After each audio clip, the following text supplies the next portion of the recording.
خاک فارس کا مسافر قسط 9 تحریر عبد المالک ہاشمی زہدان ایک مانوس اجنبیت مسافر خانے کی خاموشی کو پیچھے چھوڑ کر میں زہدان کی سڑکوں پر نکل آیا۔ صبح کی دھوپ میں یہ شہر اپنے درختوں، اپنے راستوں، اپنے موسم کے ساتھ مجھ سے پرانی شناسائی کا دعویٰ کر رہا تھا۔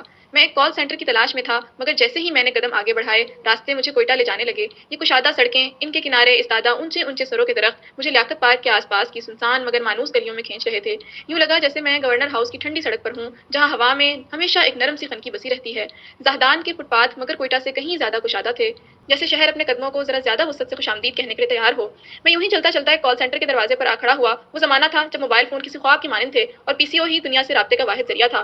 مگر جیسے ہی میں اندر داخل ہوا، ایک چونکا دینے والا منظر میرے منتظر تھا۔ کاؤنٹر کے پیچھے ایک دوشیزہ بیٹھی تھی، گہری کالی چادر میں لپٹی ہوئی، مگر چہرے پر مکمل اعتماد اور ہاتھوں میں مہارت کی روانی۔ میں نے پرچی پر نمبر لکھا اور اس کی طرف بڑھایا۔ اس نے بغیر کسی تردد کے پرانے ڈائل والے فون پر انگلیاں گھمائیں، جیسے یہ محض ایک عمل ہو، کوئی خاص بات نہیں، لیکن میرے لیے یہ ایک خاص بات تھی۔ کوئٹہ میں اس وقت یہ تصور بھی نہیں کیا جا سکتا تھا کہ کسی دکان یا دفتر میں کوئی عورت یوں مردوں کے ساتھ کام کرے، مگر زہدان میں، ایران میں سب کچھ الگ تھا۔ یہاں عورتیں زندگی کی دھارے میں بغیر کسی ہچکچاہٹ کے شریک تھیں۔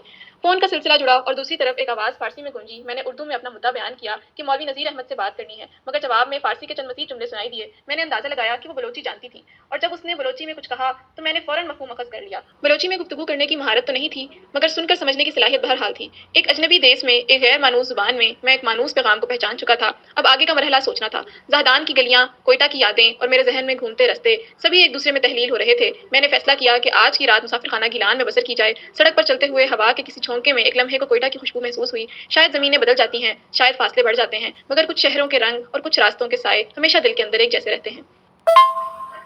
سخاوت یا فضول خرچی؟ رات کا سناٹا ہوٹل کے کمرے میں دبے پاؤں داخل ہو رہا تھا۔ باہر زہدان کی سڑکیں ویران ہو چکی تھیں، کہیں دور کوئی آوارہ کتا بھونک رہا تھا، جیسے مجھ سے پوچھ رہا ہو کیا ملا اتنا سخی بن کر۔ میں بستر پر نیم دراز اپنی جیبوں کے اندر جھانک رہا تھا، جہاں ہوا کے سوا کچھ نہ تھا۔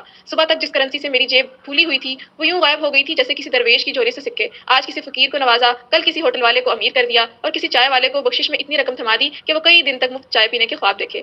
یہ ایران کیا تھا؟ زمین پر بچھا ایک بچھونا، آسمان پر تنی ایک چادر، اور درمیان میں جو نہ جانے کیوں اتنا سخی بن گیا تھا کہ جیسے کوئی سلطنت پتا کر کے آیا ہو۔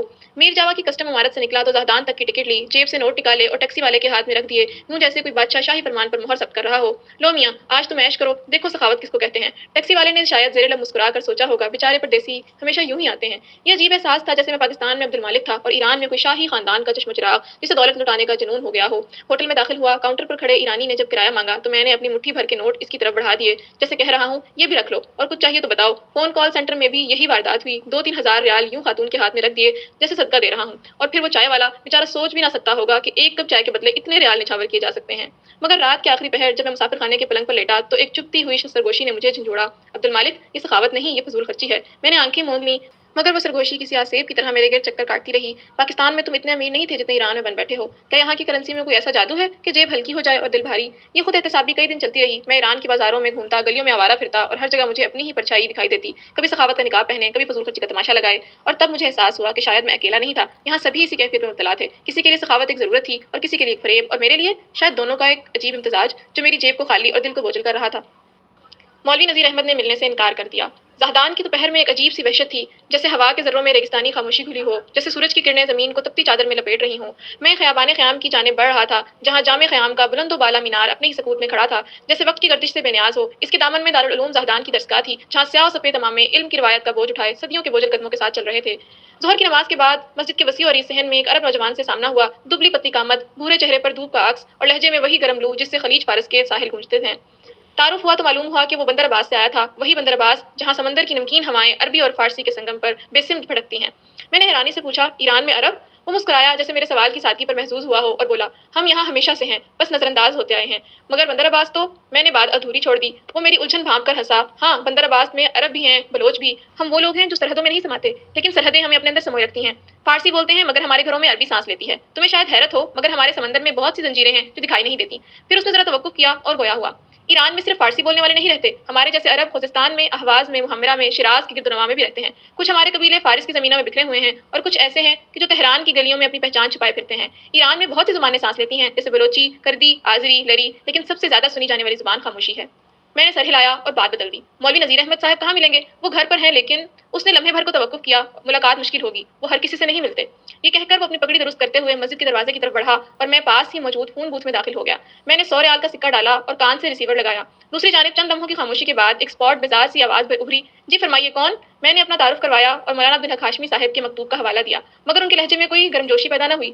مولوی صاحب، میں ایک مسافر ہوں، ایران کی سرزمین کو جاننے آیا ہوں۔ زہدان سے آگے کون سا راستہ اختیار کروں، اس بارے میں رہنمائی چاہتا تھا۔ چند لمحے سکوت رہا، جیسے دوسری طرف کوئی بے دلی سے انگلیاں میز پر بجا رہا ہو۔ پھر ایک خشک دو ٹوک آواز سنائی دی، یہ معلومات تو کسی سے بھی مل سکتی تھیں، آپ کو میرے پاس آنے کی کیا ضرورت ہے؟ میں نے وضاحت کی، مولانا عبدالحق بلوچ صاحب نے آپ کا نام دیا تھا، فرمایا تھا کہ آپ رہنمائی کریں گے۔ میں بہت مصروف ہوں، ملاقات ممکن نہیں، مشہد جانا ہے۔ لیکن میں نے کچھ کہنے کی کوشش کی، مگر فون لائن اچانک کٹ گئی۔ سکہ ختم ہو چکا تھا اور مولوی نذیر احمد کی آواز، جو شاید میرے تعارف کے پہلے لفظ سے ہی کسی اور سمت مڑ چکی تھی، معدوم ہو گئی۔ میں نے چند لمحے خالی ہاتھوں کو دیکھا، جیسے وہ بھی اس ناکام مکالمے پر حیران ہوں۔ جامع خیام کے صحن میں قدم رکھتے ہی محسوس ہوا کہ کچھ دروازے ہمیشہ کے لیے بند ہوتے ہیں اور کچھ دروازے مسافروں کی قسمت میں ہوتے ہی نہیں۔ مولوی نذیر احمد ایک مصروف آدمی تھے، سیاست کے بیچ و خم میں الجھے، زہدان کے نقشے پر ایک نمایاں نام۔ میں ایک عام مسافر تھا جو ایران کی خاک میں کہانیاں تلاش کرنے نکلا تھا، اور شاید یہ کہانی بھی اس خاک میں دفن ہونے کے لیے تھی۔ میں نے دوسرے علماء سے ملاقات کی کوشش ترک کر دی، جن کے نام مجھے مولانا عبدالحق بلوچ نے لکھ کر دیے تھے۔ کچھ راستے خود ہی کنارے کر لیتے ہیں اور کچھ کہانیاں بغیر انجام کے رہ جاتی ہیں اور کچھ ملاقاتیں کبھی ہونے کے لیے نہیں ہوتی۔